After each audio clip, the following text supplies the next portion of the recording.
Good afternoon, ladies and gentlemen. Welcome to TechGig webinar series, our endeavor to empower techies. We believe that sharing of knowledge is the key to enhance our skills and grow us as professionals. With this principle in mind, we have initiated a series of webinars conducted by industry experts to give you all a crisp insight of various domains. The topic of today's session is You Can Win the War of Talent. How to attract top talent and keep the talent that your organization already has.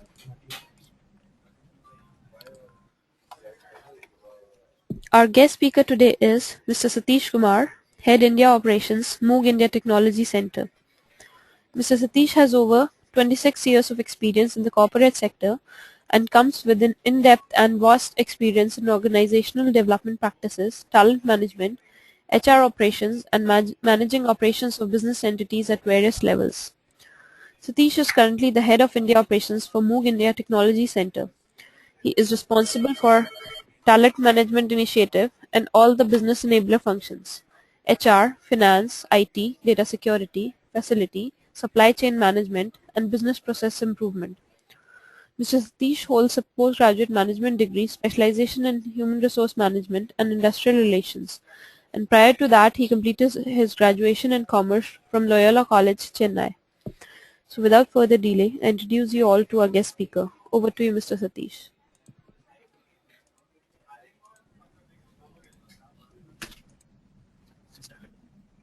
Mohini, thank you very much for introducing. Just opening up my screen, and welcome to everyone. Thank you for joining into my conversation.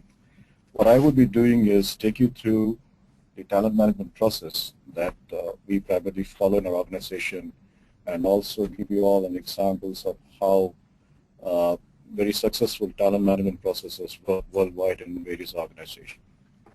So to move on from my slide, I have a few questions in my mind that normally anybody would ask from a talent management perspective. Does education pay? What do you mean by that? When we say does education pay, it starts from your beginning, from where you start from a primary school to ending up either as a postgraduate or a doctorate. And certainly it pays from a career perspective where you launch your basic career and you start your career in an organization. Certainly it pays. Next question I have is, can we boost productivity using this benefit? Certainly, the productivity can be boosted primarily if the top management, right from the CEO downwards, have complete faith and they are committed to the talent management processes that has been developed in any organization.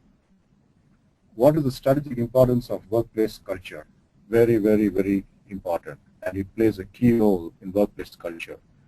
The culture must be set in such a way that people in the organization embrace the culture, which is primarily either it could be a learning culture, or it could be a talent culture, or it could be a development culture, but all put together, we have people and we have talented people in the organization.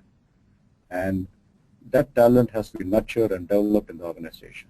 Primarily it comes from culture. How does it help high potential recover from missteps? All of us, I'm sure, strongly believe that it is not easy to attain perfection in life or in profession. So when it comes to missteps, it is primarily you're missing out from being extremely perfect. So it is not that you have missed the entire process of your performance or entire process of your professionalism. It is just that one or two steps here and there, which could be due to a blind spot, or it could be due to an error, or it could be something that you have not absolutely paid attention to. And if at all a missteps happens, it's a learning process. What I would say is that it's an experience. Once when you know is that that's a misstep, you're not going to make that mistake again. So I would say that if someone is a high potential employee, has gone through a misstep, it is more as a learning, primarily akin to how children starts falling down when they start walking in the beginning, and ultimately when they become bigger ones and adults, they start walking properly. I would rate that as an example for this. How to extend employee branding online? Employer branding online, it comes to what the organization is doing in the area, how much the organization is contributing to the business, how much the organization is contributing in the form of products that has been delivered into the into the global scenario. This gives a sense of pride, and this gives a sense of belonging to the people in the organization. And that is employee branding.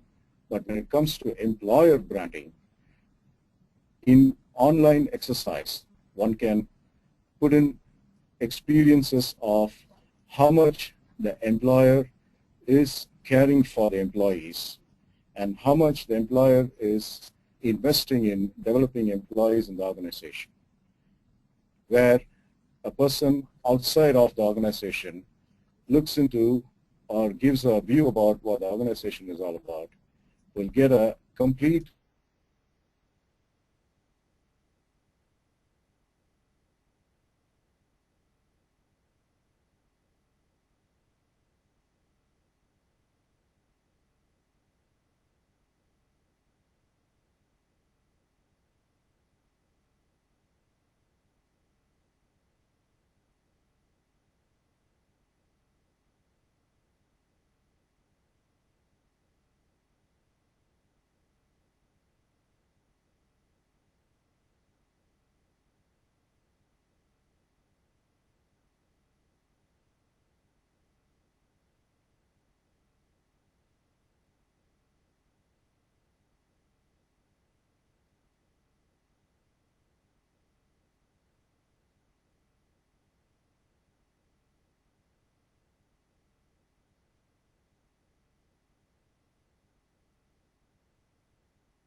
industrial competitors.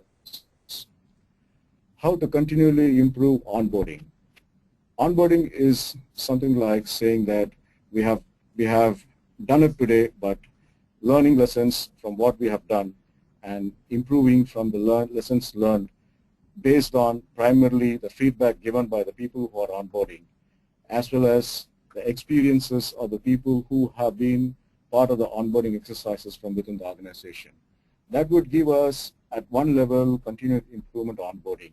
At the next level, the onboarding improvement will happen from learning best practices of how much mature organization and well-respected organization are practicing. Nothing wrong in learning those, and then assessing what are those that is most important and which can be implemented in the organization. Because best practices in one organization need not necessarily be best practice in your own organization. And that's the maturity the captains of the organization need to have to identify what are those best practices which can be implemented in the organization.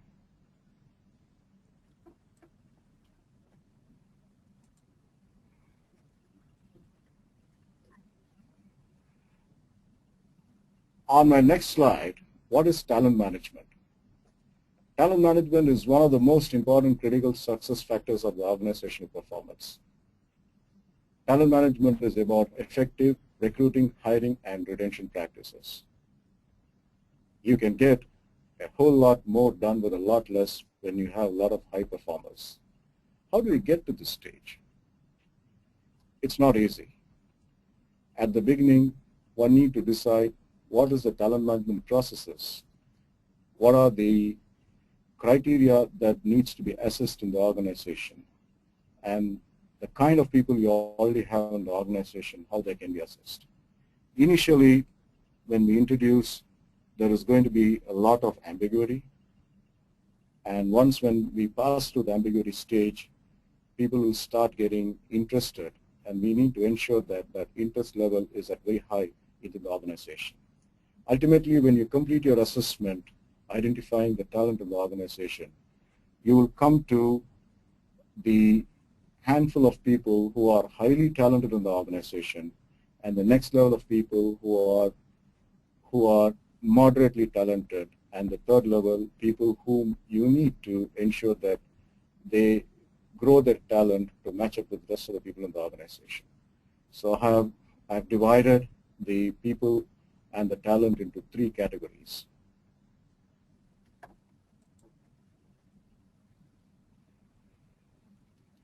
Through talent management, what we can achieve, you could see there is a performance criteria, there is a retention criteria, there is a development criteria, and there's a recruitment criteria. You can start from wherever you want in your organization. This gives you a picture, and this gives you an idea what your talent management philosophy can form. You want to perform, you want your people to perform in the organization, and your performance is the top criteria. You can have your talent management vision from a very performance specific. Some of the organizations have retention as the most important criteria, and retaining the top talent in the organization is very important from a business perspective.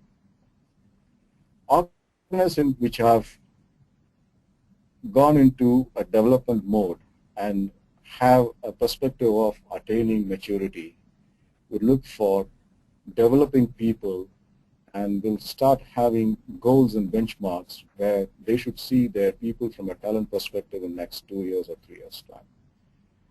Organizations like those will have a perspective of development into their talent management mission. And probably when it comes to recruitment, most of the organizations who are in a startup mode would think about recruitment as a philosophy for talent management.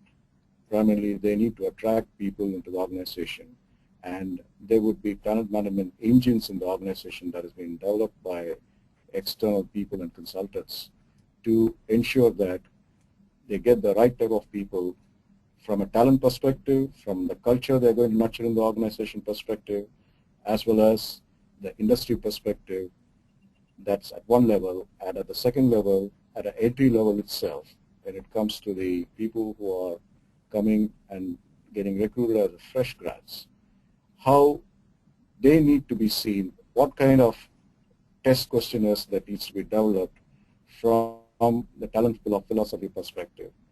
And based on those criteria, recruitment philosophy will be built into the talent management. It is not just that you need to have one of these into your talent management philosophy or vision. All four can be included, and an organization should itself start setting up goals once when they start implementing the talent management processes in the organization to where we are right now and to where we need to go. For example, if the organization feels that the talent management processes needs to cover 50% of the people in the organization, how do we attain that 50%? In 2 years' time, 3 years' time? That needs to be specified. That can be one of the goals. And the other goal will evolve out of the current level at which the talent management is there based on the assessment, based on the criteria assessment the organization is planning to use. For example, I would come to that in future slides today, but there are several techniques and several tools available to choose from. Here again, the best tool that is required for the organization is chosen by the top management of the people because they know that what is required of the organization.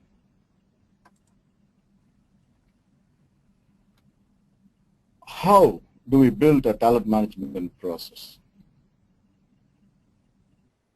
At the at the center point, you need to identify what kind of capability framework that needs to be built in the organization. Depending on the business the organization is, depending on the people organization has, and depending on the current level of capability and the competency people have, that framework will be developed, put down into processes, and next process will be to assess are these framework culturally fitting in the organization. How do you make that cultural fit? It's not easy, but it's not difficult too. Once when you build the capability framework, from there you get to know the culture the organization needs. For a startup organization, it's not difficult because you got to justify the culture. But for an organization which has already gone into the culture, an organization which has been existing for years, have developed a culture, a pattern of culture, and that needs to be fit into the capability framework, without which the framework is not complete. And motivational fits. Define the motivational factors organization needs. Each organization differs from one to other. One of the examples I can give is the GE or the Procter & Gamble, which fixed their motivation before they could start on their talent management processes. And what kind of motivating factors that needs to be put into the people in the organization. And the capability framework was covered with those kind of factors that needs to motivate people in the organization. And especially when it comes to motivating factors, it vastly differs from organization to organization. And this is where the functional heads, the CEO of the organization needs to spend a lot of time in understanding the factors that would motivate people in the organization.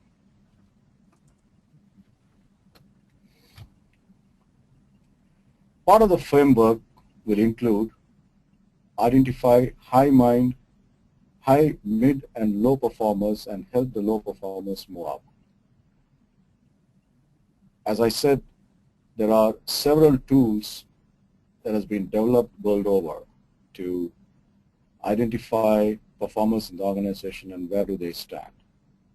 High performers are high flyers in the organization, and primarily most of you or most of the organization would experience, if they are not cared for, attrition levels are pretty high at that level.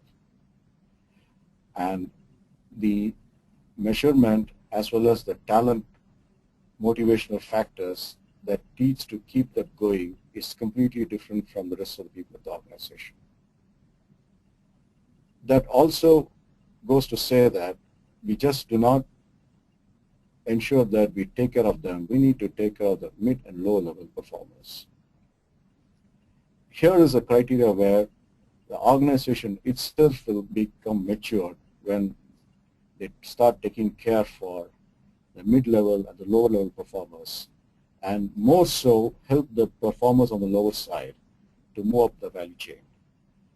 Why we need to do that? Organization has spent and invested lots of resources into bringing in people into the organization. And it is not always that all the people will turn out to be high performers in the organization.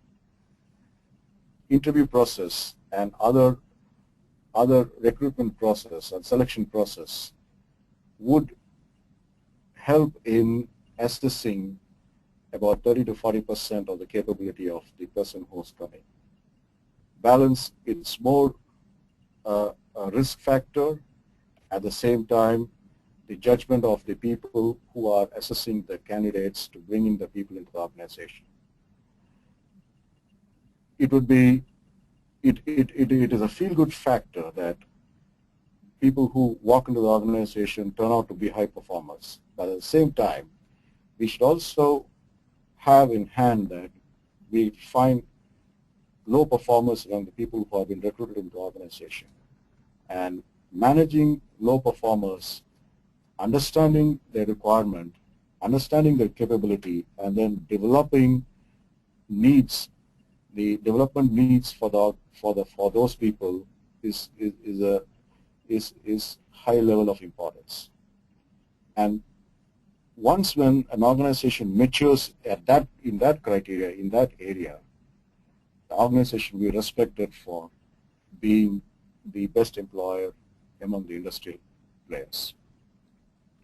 Next is assess the core HR processes: recruiting, interviewing, and hiring.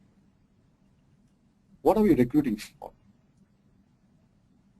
And is the interviewing processes matching up to what we are recruiting for? And hiring of people, is it just that they need to come into the organization and they need to come into the organization and then start producing, start becoming productive, or it is just that we need people in the organization so that the business revenues are fulfilled, right? So that processes needs to be defined very clearly. As long as you have growth-oriented definitions and processes that supports growth that you put into recruiting, interviewing, hiring, the job is well done there. Develop specific tools and training to help make smart hiring decisions. There are several tools, as I said, which is coming from the talent management perspective and talent development perspective, especially for hiring. Tools are available, and one can either buy those tools from the market, or one can even develop those tools from within the organizational expertise and then start utilizing for recruiting people in the organization. Some of the examples are the psychometric test, the engineering, if it's an engineering company, the engineering test. If it is marketing organization, the test papers on the marketing, that is more on the written side. At the same time, people who are conducting interviews, primarily the interviewers, need also go through a complete training process on interviewing skills and areas one need to look for in making the interview process a very positive process for both the interviewers as well as the person who's coming to interview. And here I would like to say that whether you accept a candidate or reject a candidate, branding exercise takes place, and treatment of the candidate is at that most important. One should feel that the organization has got definite development processes and talent management process in the organization the moment they start taking interviews with the organization. Design behavioral-based interviewing and training skills. First of all, when it comes to behavioral skills, organization, it is first of all easy to take the best practices where other organization has been successful. But I would say that every organization must be unique in defining their behavioral pattern. And once when they define the behavioral pattern, what is expected of the employees as well as the employer, interviewing pattern will also be designed and defined to suit the behavioral patterns that has been defined in the organization. That would help a lot in bringing the right type of candidates to the organization, and then that's practically half job done. Design and develop specific onboarding programs to reduce turnover. Most of you would have come across people leaving the organization in less than 3 months or less than 6 months of joining. And this is a result of the onboarding not happened at all, or onboarding not being handled properly. Onboarding is an exercise.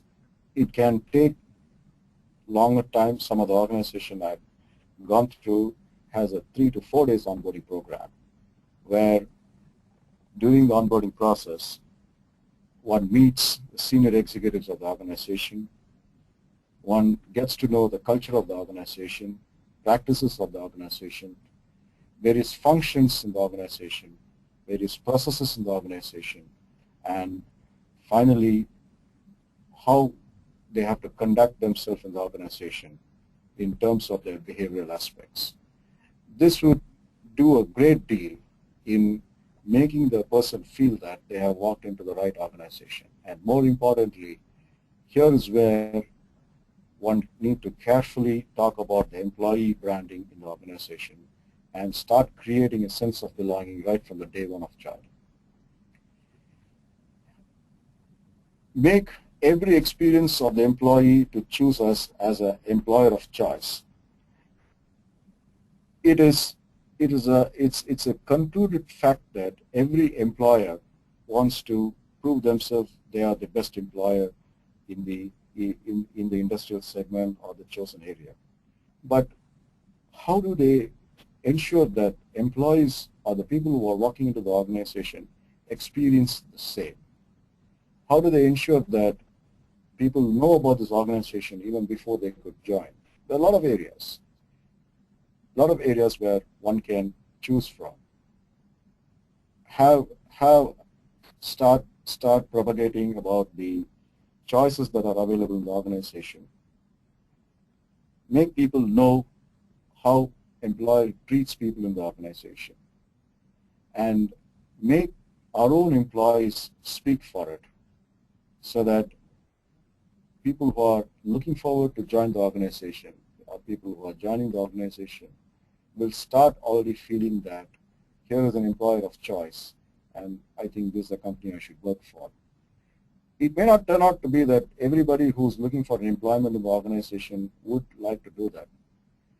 The person who's walking in, a person who's looking forward, may not like the culture, that's fine. But as long as majority of the people who are showing an in organization start liking, that's a win strategy. Develop and implement employer branding programs, internally as well as externally. Both is very important. Internally, right from the employee down to the families of the employee, one should start looking at strategies to ensuring that employer branding starts from getting into giving the right type of merchandise to the people, to the employees in the organization, to designing and developing growth-oriented programs from a career perspective, and then showcasing to the employees that the employer cares for not only just outside of the organization but inside of the organization too. External branding programs comes from participating in seminars, participating in industrial fairs, and participating in universities, in making the general public aware about organization as an employer.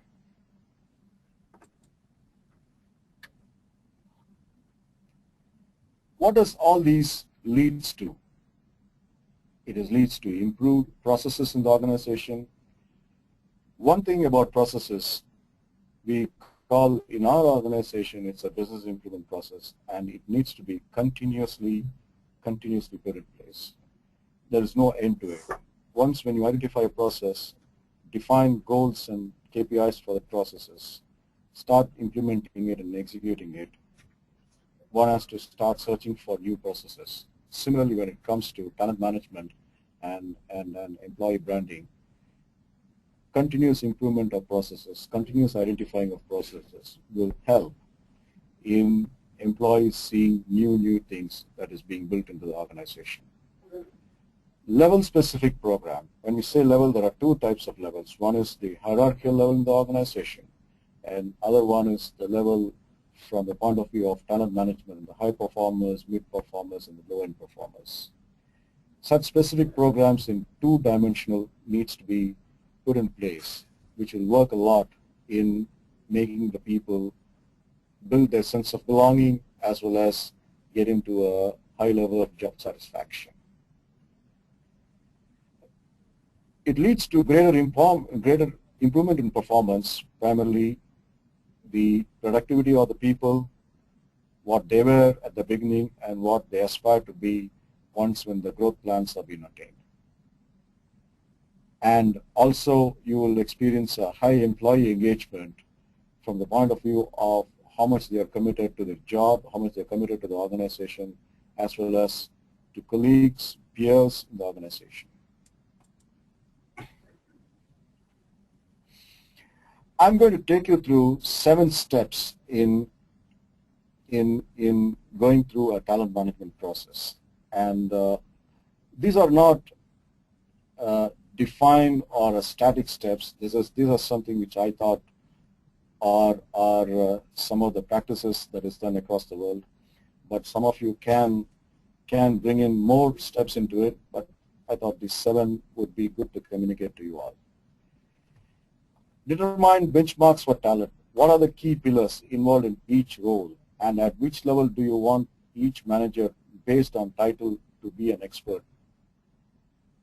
This takes time. How do we benchmark? In whatever industry perspective the organization is in. Try to identify those industry, get the best practices from the people in the industry, and identify how people rate talent in the industry. And define the pillars of talent management. When I say the pillars, what would make the talent management go stronger and have a longevity in the organization? Primarily choosing the key tool that you need to assess people, how you're going to assess the people, whether you're going to have the cultural perspective, or whether you're going to have the performance perspective, or whether you're going to have an overall business perspective into the talent management process, that needs to be defined. And those are the pillars that would take the organization to greater heights from a talent management perspective. And at which level do you want each manager to be an expert?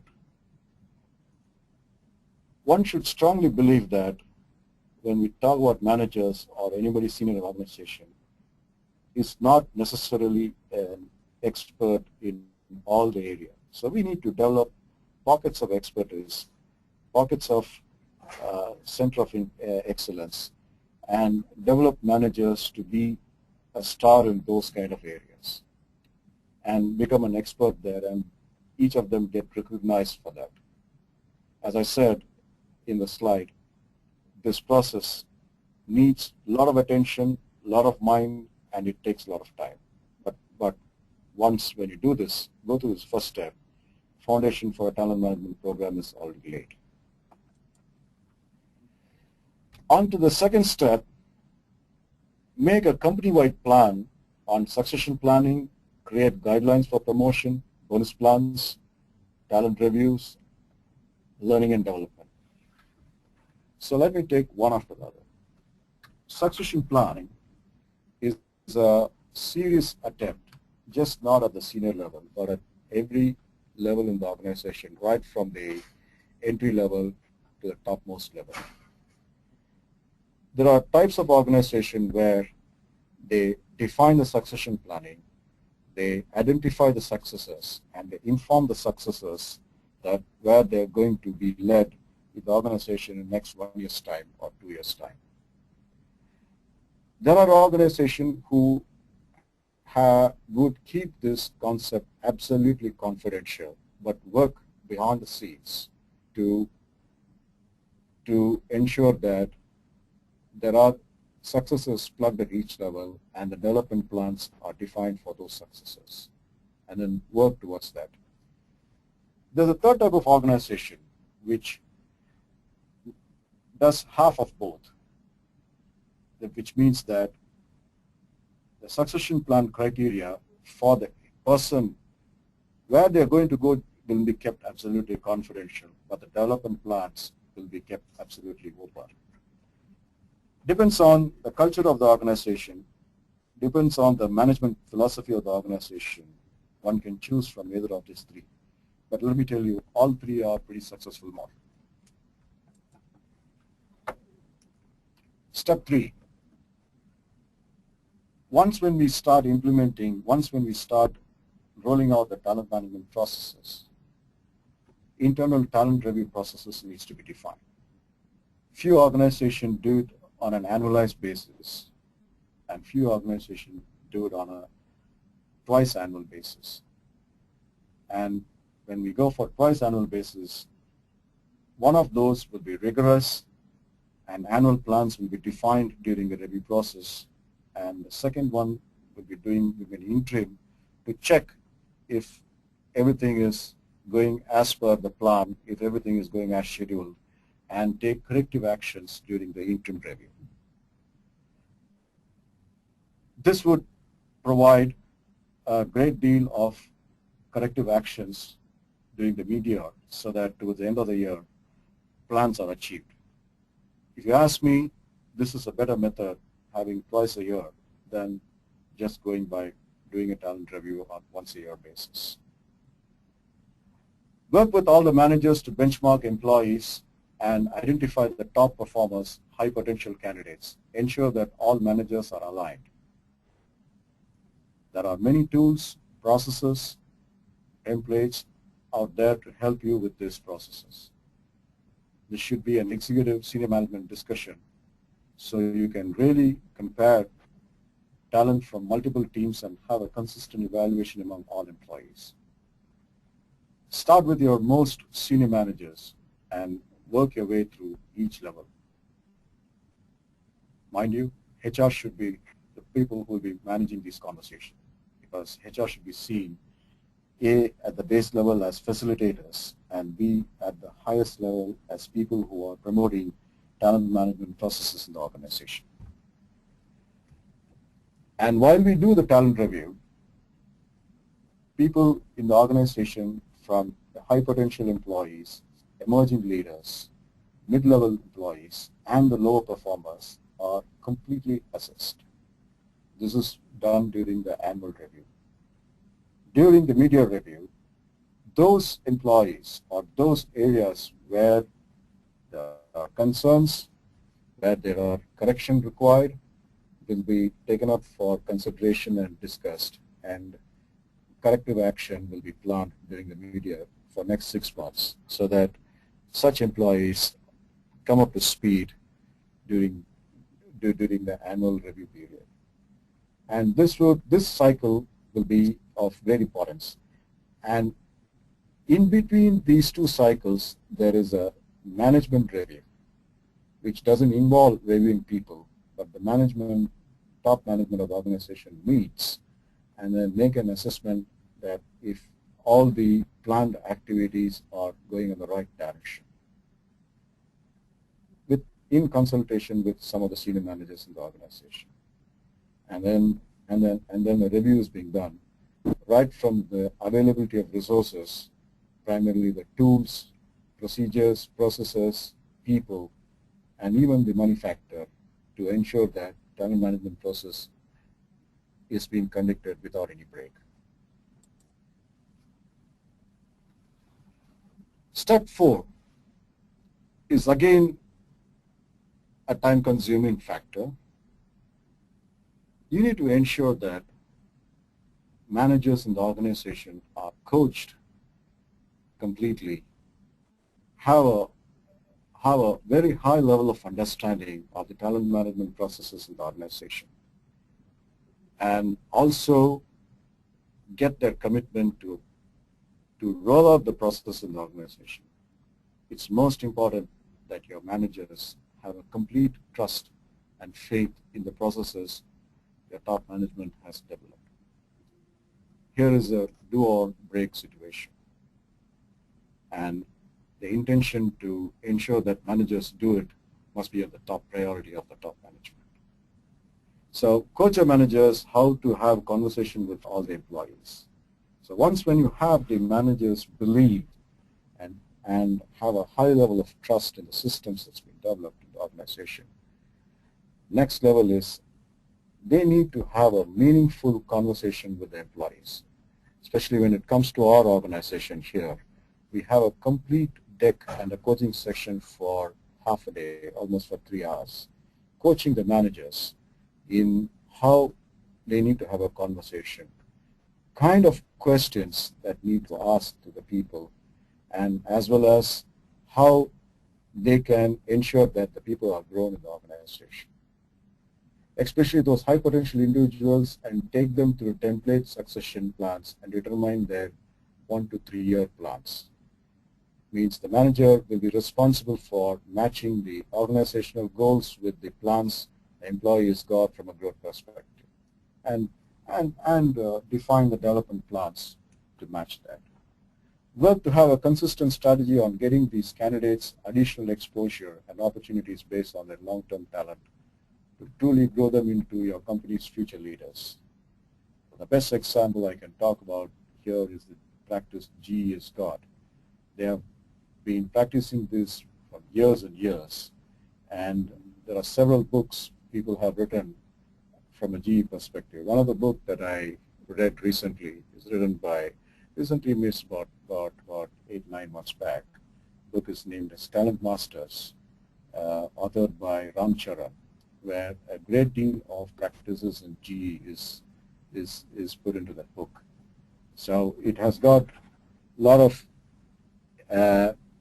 leaders who have developed themselves in trying situations, in getting into situations which they wouldn't have dreamt about. An organization allows such practices among the leaders, and they have become top-class leaders in the organization. Some of them would have left GE, but at the end of the day, the practice and the coaching they have got from the organization goes a long way into their personal career. Templates, training, and education is very important at this step, as some managers may be leading high potential candidates, but very important, they themselves might be a steady eddy. When I say they'll be just making things, and they'll be just a high-level performer, need not necessarily be a high-potential manager, but they'll be managing a high-potential employee. That's where the biggest challenge of a manager comes, and organizations should help such managers to come out with high flying colors in managing high potentials in the organization. Step 5, when new business is secured or a promotion is justified, ensure that you look at those ready and willing candidates who have the right skills and the right aptitude to move into the role. Base your promotion on fit and talent versus things like tenure. Most of the organization have or has given away the process of utilizing tenure as a criteria for going up the ladder. And here I would also say that organizations should look for lateral movement of people in the organization, so that employees engage themselves in learning newer techniques, newer talent, and then building a robust base to grow the organization into a more generic role. That would help people also realize their potential, as well as realize their dream that they had while joining the organization. Step 6, as I told at the beginning, visit your talent review annually to revisit how you are doing on your strategy and reevaluate your team's growth over the past year. Very important. Assessment of the talent review system itself, or the success of a talent review system itself, is the result of the growth the team has experienced. And that needs to be assessed on a year-on-year basis, so that the management gets to know where do they stand from implementing the talent management perspective. Without this assessment on an annualized basis, no talent management system is successful. And finally, step 7, repeat, repeat, repeat. Remember that training and development of your managers and support from HR manager lead is very key to lead all the change management necessary to properly build and execute a strong talent management strategy. This is a different way of thinking, and thus this strategy will take time and needs alignment between HR and senior leaders in developing the organizational plan and managing this change for your organization. What I'm trying to say is one must completely believe in the process, philosophy, and vision one has put into the talent management. There would be great deal of roadblocks, great deal of bottlenecks will be available, but one should ensure that they overcome these, consider those as a teething problem and an experience in implementing a very big initiative in the organization. And it would take a long time to achieve succeed. It is not a short-term success. You cannot get a short-term result out of a talent management process. It is a cycle of 3 to 4 years by the time the talent management process matures. And once when the process matures, you must find room for newer definitions of talent management and start implementing it, which means that you ought to go back to the basic and then start moving upwards.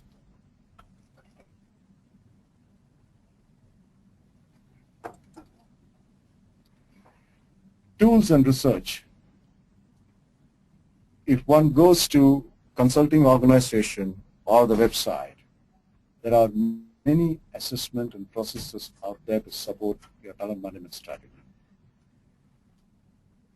There are 9-box strategy, there are MBT, so many of them. I don't want to specify or dwell on any because one needs to choose the right tool that is required for the organization. Remember to use tools and research. Research, have a plan, and then work that plan. How do you see an optimal workforce? At the left hand, you see that we start with the business goals and align our people, our processes, our talent management philosophy to the business goals and move on to developing people, leadership and succession planning, career planning, performance management.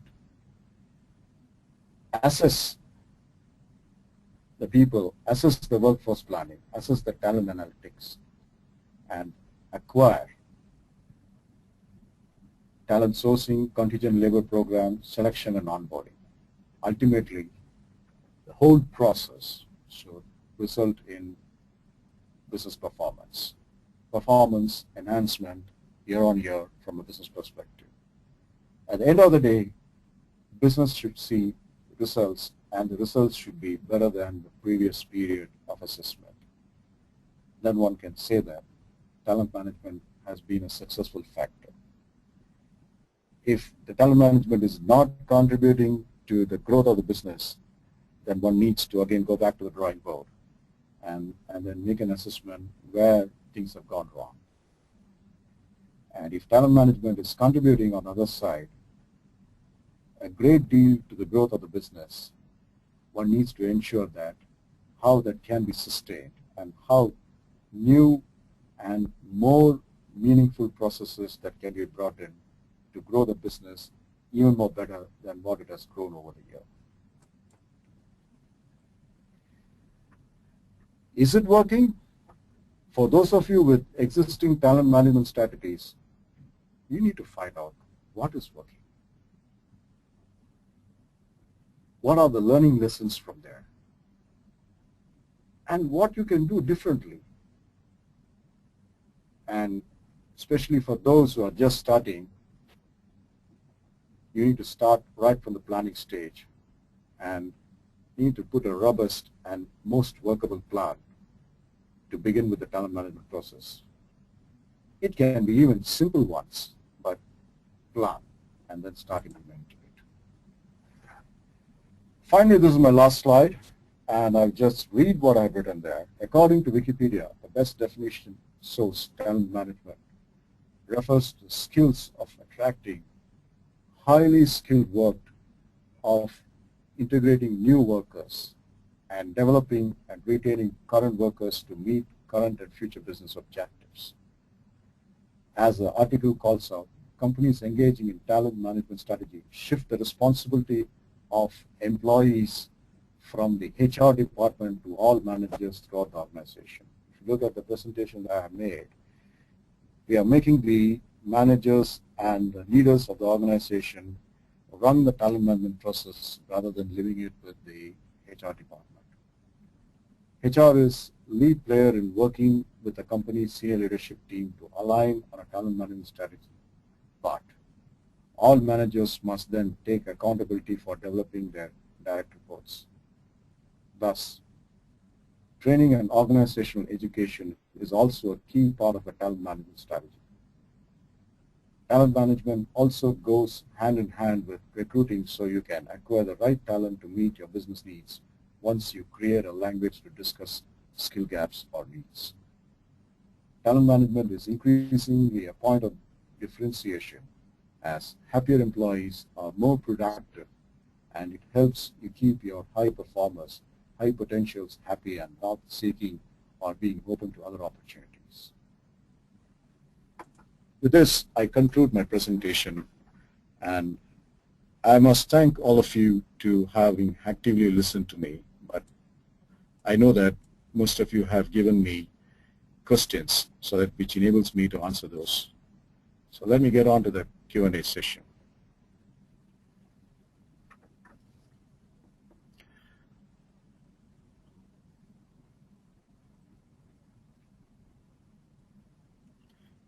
Is experience better or higher education?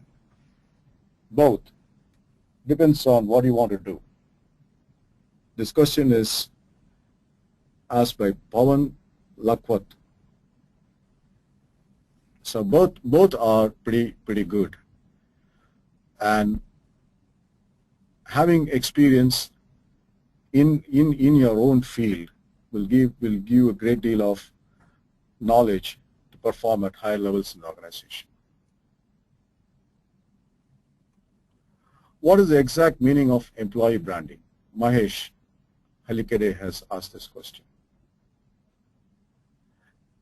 Employee branding is making the employee get into a sense of belonging and having them engaged at a very high level.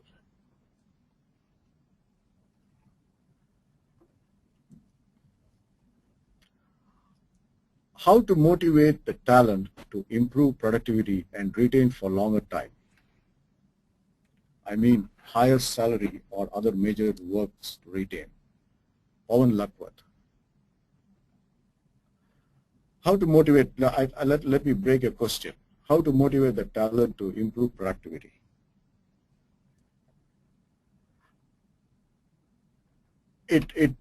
As I said in my slides, it's a long drawn process. It's not easy to attain that stage.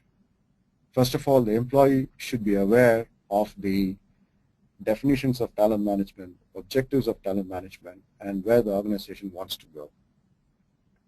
Once when the employee have signed up for it and have complete trust in that, motivating the employees is work half done. The other half is showcasing which dividends employees get out of going through the process of talent management.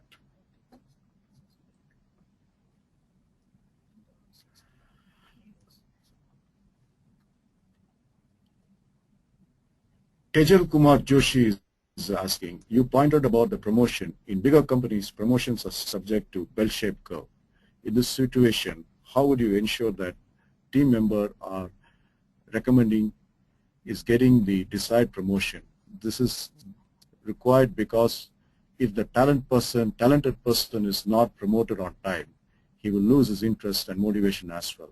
I completely agree with you, Tejal Kumar. This is where your talent management process must be robust and having all the processes that will identify the right talent and the level of talent in the organization. And ensuring that people who are highly talented get the right type of development plan and as well as career growth plan. Coming back to your question on the bell shape or the bell curve that organization perform. Yes, many organizations, large organizations with thousands of people, they have no choice but to get into a bell curve kind of a format. But highly talented people, high potential employees, and emerging leaders of the organization must be assessed out of this bell curve. That's where we need to have a separate talent management process and evaluation process to identify those talent in the organization.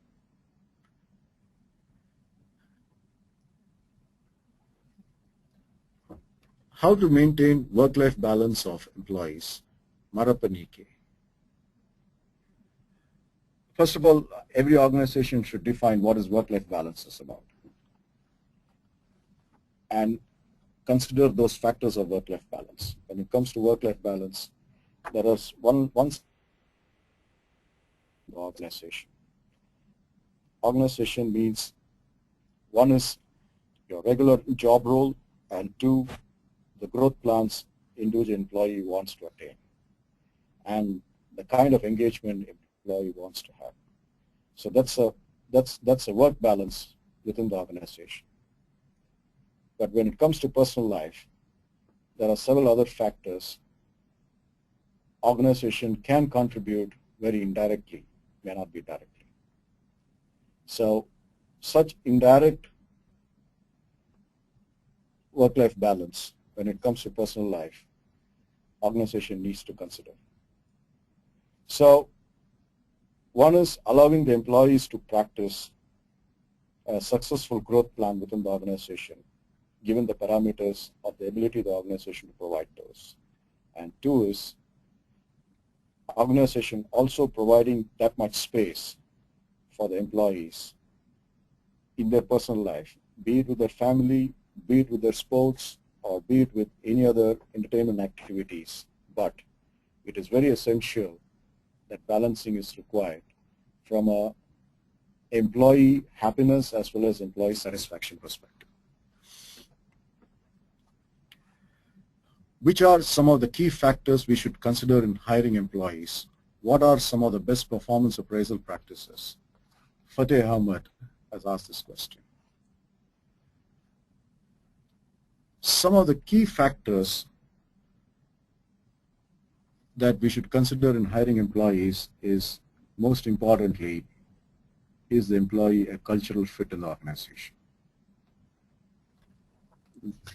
After that comes the technical fit, knowledge, experience, because if the employee is found culturally fit and we get the right type of person from a technical perspective to do the job, you are ensuring longevity of the employee in the organization.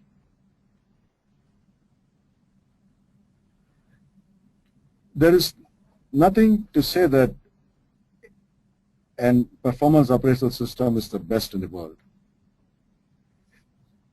Performance appraisal system as such has evolved over the centuries, over the decades, from where it used to be a simple merit rating of workmen in earlier part of last century to various levels of assessing the employees, right from the goal setting to performance assessment that is conforming to the goal. We're talking about SMART goals and various key result areas defined for the employees. Like in our organization, we have something called the performance focus system, where it's a top-down approach, and employees, or rather right from the top, we define our goals for the year, and that is well communicated and well defined to the next levels, and it cascades downwards, and the goals are fixed, and employees agree that they have the ability to perform those, and the performance at the end of the period, could be 6 months or 1 year, is assessed based on the goals. So it depends on the cultural fit, it depends on how much you want from the people, and depends on which space the organization is. One has to choose the right appraisal system to work for the organization. What is the percentage guaranteed for acquiring talent through this method?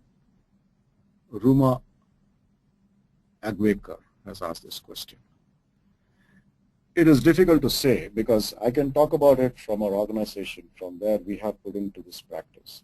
We are running this program for third year now, and I won't be able to talk about this from another organizational perspective. But when we talk about penetrating into the people in the last 2.5 years, it has penetrated into close to about 50% of the people in the organization.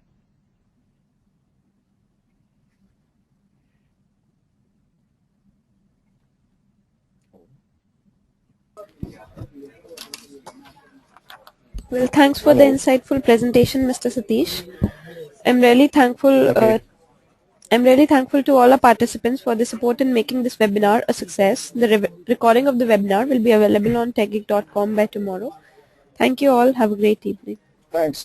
Any idea what are the number of participants?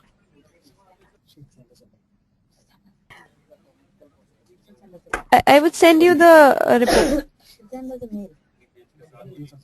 Okay. Yeah. Right. I've sent Dave all the